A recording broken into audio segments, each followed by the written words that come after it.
Welcome to the Pharmacy Residency Podcast, a member of the Pharmacy Podcast Network.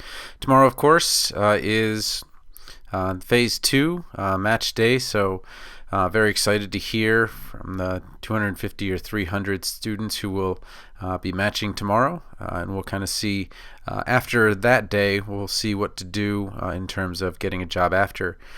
In the meantime, I just want to talk a little bit about virtual and remote academic APPEs, especially for those P3s out there. It's clearly going to be disruption in Block 1 and maybe Block 2 and maybe even further.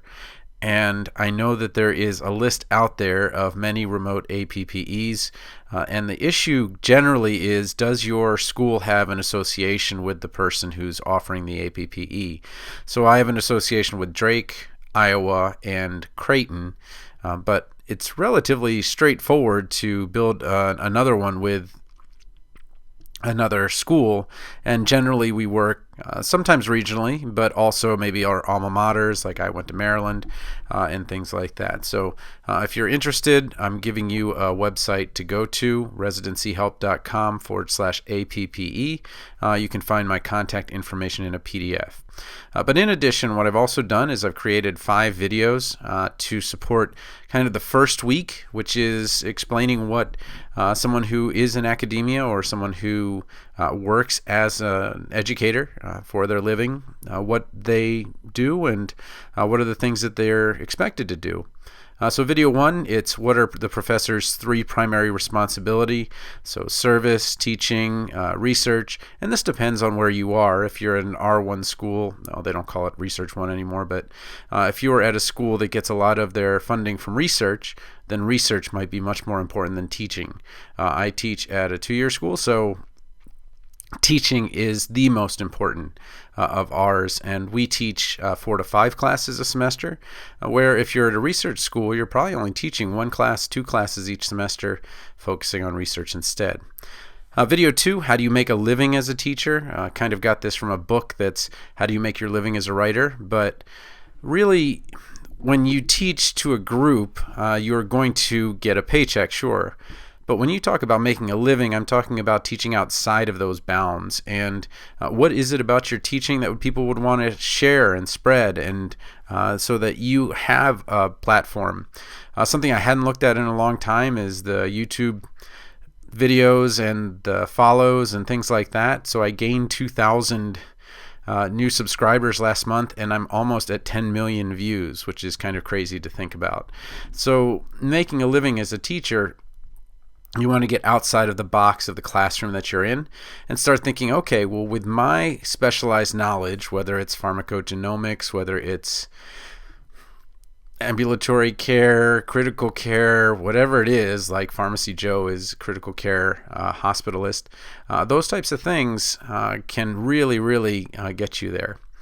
Then video 3 focuses on academic jobs, the presentations that you'll have to make, the abstract, which is a huge part of getting the presentation or paper accepted, and then what is a teaching philosophy.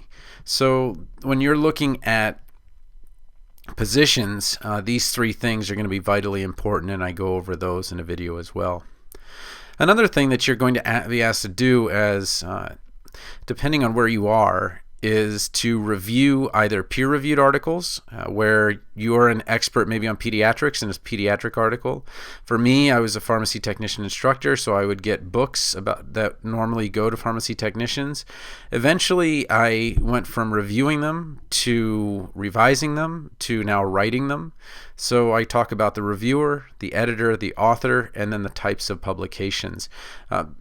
It was 5 years ago. I can't believe it's been that long, but 3 students wanted to write a peer-reviewed article, and they wanted to get it published, and all 3 ended up going on to residency, and I give you a link to that in the video as well. And then the last thing, and this may sound strange, that in a job that is so much about teaching that I put teaching last, but when you talk about teaching for long-term memory and understanding, a lot of times the things that feel like they're working aren't really the things that work the best. So highlighting, rereading, those types of things often are not very good. What is very good are types of spaced out intermittent practice that at first feels uncomfortable, but when it comes test time, you're actually ready for curveball questions and things like that. And I talk about a book that I really, really love, which is Make It Stick, the Art of Successful Learning, and I talk a little bit more about each of those three things and give you a link.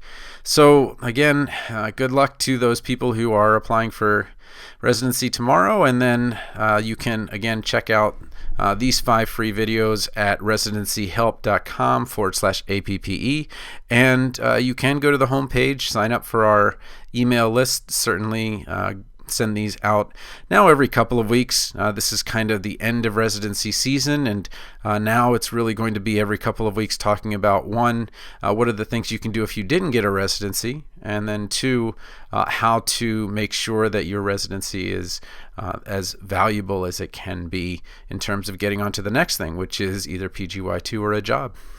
So again, if you want to get in touch with me, aaguerra@dmacc.edu, or you can always go to residencyhelp.com. My information is there.